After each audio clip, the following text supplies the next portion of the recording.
सरकार जो बरवाड़ा भाजपा के विधानसभा के प्रत्याशी घोषित हुए हैं, आज उनकी एक भव्य मीटिंग जन सभा होने को जा रही है। जन आशीर्वाद जन सभा, जो कि पूरा बरवाड़ा हल्का, आज बरवाड़ा मंडी में राज कमल जो वेंकट हॉल है बहुत बड़ा, कई एकड़ में, वहां पर आशीर्वाद देने के लिए चौधरी रणबीर गंगवा जी को इकट्ठे हो रहे हैं और हजारों की संख्या में गाड़ियां बाडो पट्टी टोल से इकट्ठे होकर के उनको लेके आ रहे हैं और उधर टुहाना रोड से सैकड़ों मोटरसाइकिल और हजारों की संख्या में लोग वहां पैदल भी इकट्ठे हैं, जो कि पूरे बाजार से होते हुए वो रैली स्थल तक, जनसभा स्थल तक पहुंचेंगे। आज ये सिद्ध कर दिया बरवाड़ा हल्का ने कि चौधरी रणबीर गंगवा वास्तव में जनप्रिय नेता। आज संख्याओं की कोई लिमिट नहीं है कि कितने हजार लोग आज की मीटिंग में पहुंचने वाले हैं। ये जो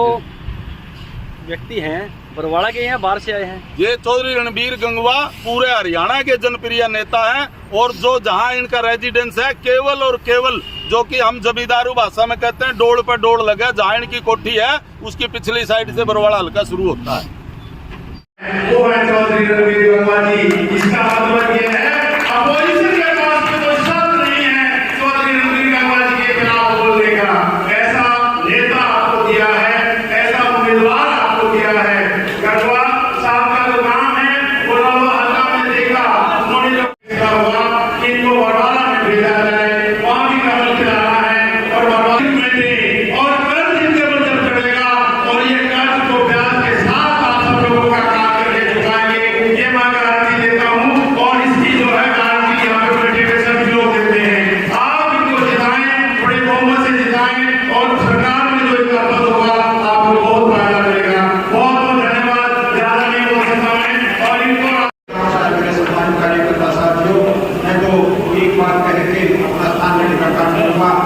पार्टी की तरफ से भले ही रणबीर गंगवा जी आपके हल्के के लिए एक उम्मीदवार के रूप में नए हों, लेकिन आज तक इनके पास में जो भी समाज सामने आया, इन्होंने कभी भी ये नहीं पूछा कि आप किस गांव से हो, किस हल्के से हो। जो भी साथी आया उसकी बात सुनके उसके हर कार्य का करने का समाधान करने का प्रयास किया है। और शहर के वार्ड से आए हुए सभी सरपंच साहिबान, एमसी साहिबान, सभी मेरे सम्मानित बुजुर्गों, भगवान दोस्तों, मातृशक्ति माताओं, बहनों, पत्रकार और छायाकार साथियों, मैं सबसे पहले आप सबका तहे दिल से आभार व्यक्त करता हूं, धन्यवाद करता हूं कि आपने यहाँ आने पर, जैसे ही मैं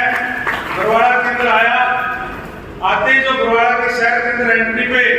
तो जोरदार स्वागत करने का काम किया, अभिनंदन करने का काम किया। इसके लिए मैं सभी आप सबका भी और तमाम शहरवासियों का तहे दिल से आभार व्यक्त करता हूं, धन्यवाद करता हूं। साथियों, चुनाव की तारीख तय हो गई है और इस चुनाव के अंदर आपके बीच में शीर्ष नेतृत्व में कमल का फूल लेकर के भेजा है। मैं हमारे शीर्ष नेतृत्व का दिल से आभार व्यक्त करता हूं कि उन्होंने एक जिम्मेदारी दी है कि बरवाड़ा हल्के के अंदर कमल खिलाना है और इस जिम्मेदारी के लिए केवल टिकट एक को दी जाती है और ऐसा नहीं है कि केवल टिकट मुझे दी गई है तो केवल मैं ही जीत सकता हूं। हमारा हर एक कार्यकर्ता यहाँ कमल खिलाने में सक्षम है क्योंकि हमारा संगठन बहुत मजबूत है और हमारे बहुत से साथी जो यहाँ से टिकट के दावेदार भी है थे, अब तो क्योंकि दे दी गई है। और ऐसा भारतीय जनता पार्टी में हो सकता है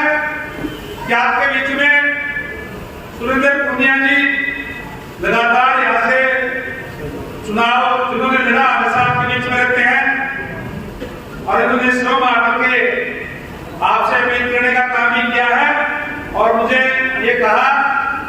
कि गंगवा जी आप आ जाओ, चिंता मत करो, हम तमाम कार्यकर्ता साथी मिलकर के कंधे से कंधा मिला करके आपके साथ चलेंगे। और सभी जितने भी हमारे बीच में जो चाहे वो टिकट थे, जो उम्मीद कर रहे थे टिकट मिलनी चाहिए, पार्टी के सीनियर साथी सभी के सभी आज एकजुट होकर के और इस चुनाव के अंदर लगे हुए हैं। मैं सभी कार्यकर्ताओं का अपने दिल से आभार व्यक्त करता हूँ। हमारे बीच में बहादुर नथड़ा जी भी हैं, कृष्णारिया जी है, रविंद्र रोकी जी भी है, जितेंद्र फराड़ जी भी है, राजेंद्र लांबा जी है। मैं उर्दू का नाम तो बेटा भूल गया,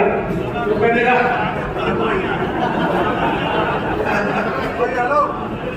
हमारे बहुत ही सीनियर नेता है भाई गुरु जी,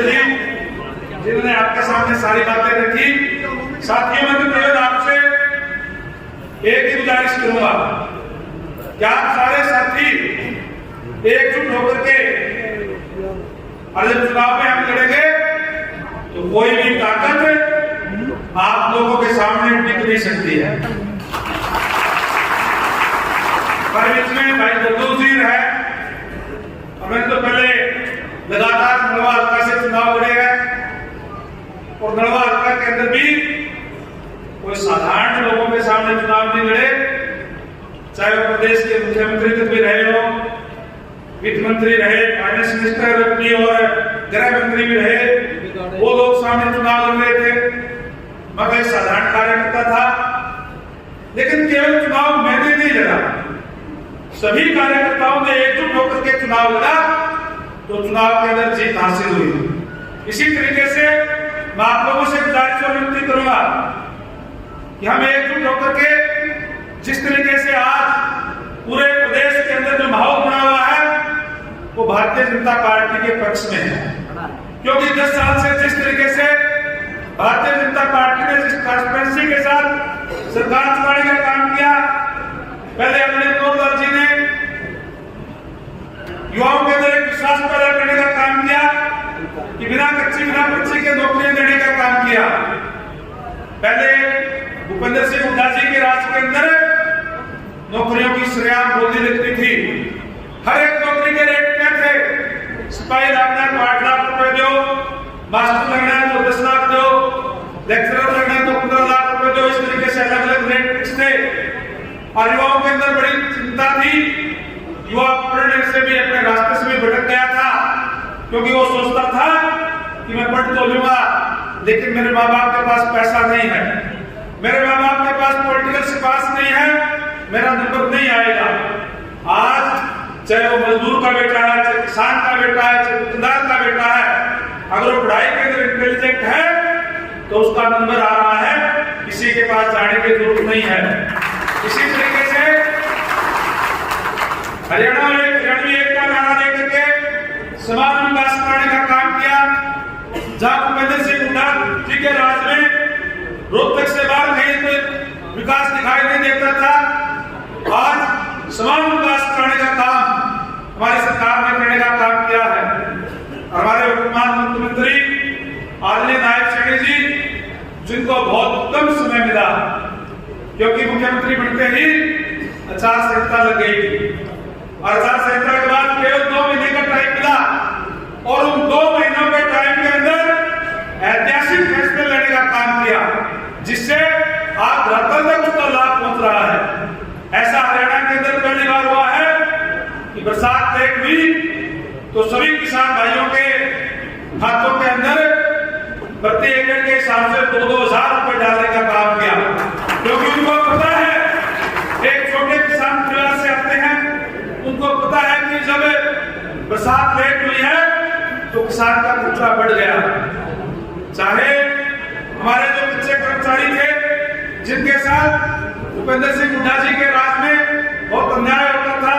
जिनको कॉन्ट्रैक्ट बेस के बोलते थे और उनको डीसी रेट के रूप में 12-13 हजार रुपए मिलते थे, 3-4 हजार रुपए बिचौलिए खा जाते थे और केवल उनको 8-9 हजार रुपए कैश थमा दिए जाते थे। उसको दूर करके एचआरएम की व्यवस्था करके सीधे खाते के अंदर तनख्वाह आती है और उनको जॉब सिक्योरिटी देने का काम भी किया है कि उनको 58 साल तक हटाना नहीं सीखेगा, हर साल के वेतन के अंदर भी वृद्धि होगी। इसी तरीके से हर वर्ग की मांग को ध्यान रखते हुए विशेषकर हमारे जो बैकवर्ड क्लास के साथी थे, उनकी मांग थी कि गरीबी लेवल की आय सीमा 77 की तरफ से 8 लाख होनी चाहिए। उनकी मांग को मानते हुए गरीबी लेवल की आय सीमा भी 8 लाख पे करने का काम किया। और जहां भूपेंद्र सिंह हुड्डा जी के राज में, कांग्रेस के राज में, खासकर जो एससी के, बीसी के जो कमजोर वर्गों के लोग हैं, उन बच्चों के साथ अन्याय होता था, क्योंकि उनके पास ना पैसा होता था, ना पॉलिटिकल स्पास होती थी, इसलिए कोई भी वैकेंसी निकलती थी तो मान लो 50 वैकेंसी निकली है तो 25-30 लेकर के नीचे एक लाइन लिख देते थे कि योग्य उम्मीदवार ना मिलने के कारण ये पद रिक्त छोड़े जाते हैं, बैकलॉग छोड़ दिया जाता था। माननीय मुख्यमंत्री नायब सैनी जी ने घोषणा की कि जो समय में अन्याय हुआ उसकी भी भरपाई करने का काम करेंगे, बैकलॉग को भी पूरा करने का काम करेंगे। बहुत बड़ी घोषणा हमारे बीच में करने का काम किया है, हर वर्ग को न्याय देने की आश्वासन दिलाने का काम किया है, बल्कि देने का काम कर रहे हैं। इसलिए साथियों, मैं आपसे एक बात कहूंगा कि कांग्रेस के लोग आपके बीच में आएंगे, तरह तरह की बात आपके बीच में करेंगे और वो कहते हैं कि हमें हिसाब देने का काम करें। हमारा हिसाब तो खुली किताब है, पूरे हरियाणा प्रदेश का समान विकास कराने का काम किया,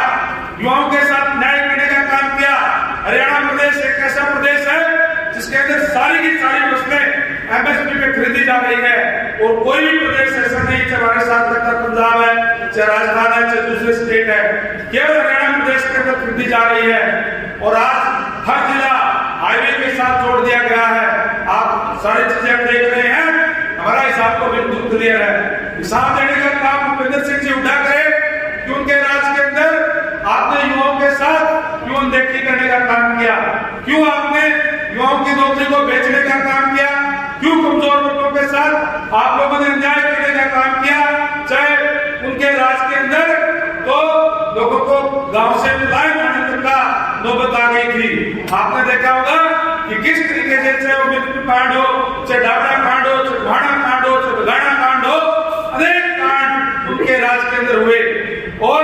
हमने तो जो उनके राज के अंदर जो पलायन करना पड़ा था उनको भी कॉलोनी काट करके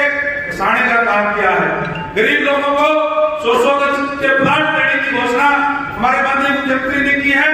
बहुत सी पंचायतों के प्रस्ताव आ भी गए हैं और उनके पूरा तैयार हो गया। जैसे मैंने कहा बहुत कम समय मिला था और उस कम समय के अंदर भी बहुत सी ऐसी योजनाएं जो धरातल पर लागू करने का काम आज हमारे माननीय मुख्यमंत्री महोदय ने करने का काम किया है। इसलिए साथियों, केवल आपसे ये गुजारिश करूंगा कि आने वाली 5 तारीख तक आप लोगों को एक एक घरों में जाकर के और वार्ड में गांव स्तर पे जाकर के आप लोगों से संपर्क करने का काम करें, आप लोगों को बताने का काम करें कि जो विकास आदरणीय नायब सैनी जी ने के नेतृत्व में जो उन्होंने गति देने का काम किया है, उस गति को और तेजी से चलाने के लिए अपना 5 तारीख को एक कीमती वोट कमल के पुलवाड़ा बटन दबा करके भारी मतों से यहाँ से जिताने का काम करें। मैं आपको विश्वास दिलाता हूँ, मुझे नहीं पता पहले क्या रहा है, कैसे कैसे क्या नहीं रहा है, लेकिन आपको यह विश्वास दिलाता हूँ जिस तरीके से बहुत से साथी कहते हैं कि बाद में कोई मिलते नहीं, एमएलए तो बन जाते हैं, फिर हमारी कोई शुद्ध नहीं लेते। साथियों, आपको मैं विश्वास दिलाता हूँ कि आज 5 तारीख तक आप कार्य करें और फिर 5 साल तक आपके बीच में रह करके आप लोगों से पूछ करके जो काम आप लोग कहेंगे तो करने का काम हम करेंगे। किसी भी साथी को ये नहीं कहूंगा कि आपको इस काम के लिए चंडीगढ़ आना पड़ेगा, आपके बीच में यहीं से पूछ करके हम कार्य करवाने का काम करेंगे। तो मैं आपको ज्यादा न बोलते हुए, क्योंकि हमें माननीय राजेंद्र राठौर जी तो बहुत हमारे जो सीनियर नेता है इनका मार्गदर्शन भी मिलेगा और आपसे गुजारिश करूंगा कि राजेंद्र राठौर जी को सुनने के बाद में आप सारे के सारे साथी भोजन लेकर के जाएंगे आराम से। यहाँ भोजन की व्यवस्था भी साथियों ने की हुई है, तो सारे आराम से पहले राजेंद्र राठौर जी को आप सुनेंगे और आपसे पुनः ये गुजारिश और विनती करूंगा कि आज से ही अपने आप को कैंडिडेट समझ करके और गांव में शहर में जाकर के उनको बताने का काम करें कि कमल के पुलवाड़ा बटन दबा करके आदरणीय नायब सैनी जी के हाथ मजबूत करने का काम करें, आदरणीय नरेंद्र भाई मोदी जी के हाथ मजबूत करने का काम करें। इन्हीं शब्दों के साथ आप सबका बहुत धन्यवाद। जय हिंद, जय भारत।